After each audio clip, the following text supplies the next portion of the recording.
वक्फ के नाम पर लाखों हेक्टर जमीन पूरे देश में है।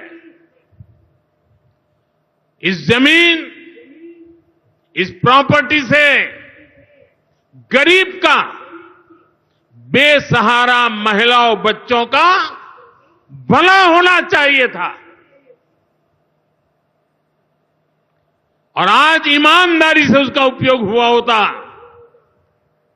तो मेरे मुसलमान नौजवानों को साइकिल के पंक्चर बनाकर के जिंदगी नहीं गुजारनी पड़ती। लेकिन इससे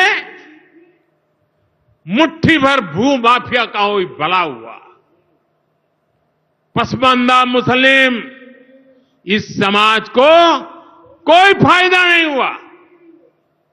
और ये भूमाफिया किसकी जमीन लूट रहे थे?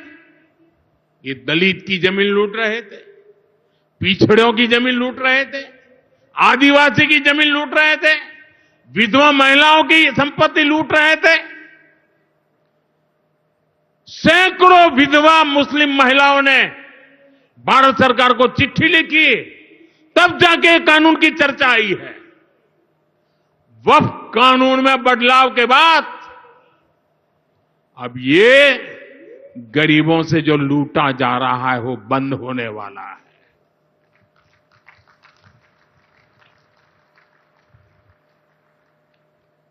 और सबसे बड़ी बात, हमने एक बहुत बड़ा जिम्मेदारीपूर्ण महत्वपूर्ण काम किया है।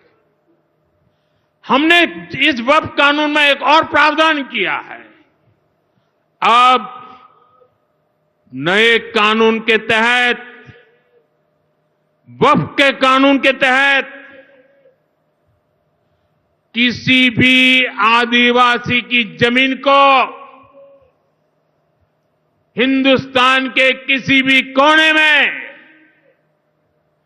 आदिवासी की जमीन को, उसके घर को, उसकी संपत्ति को ये वक्फ बोर्ड हाथ भी नहीं लगा पाएगा।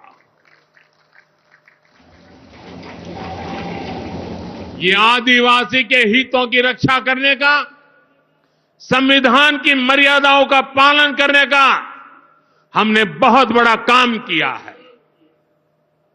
नए प्रावधानों से वक्फ की भी पवित्र भावना का सम्मान होगा।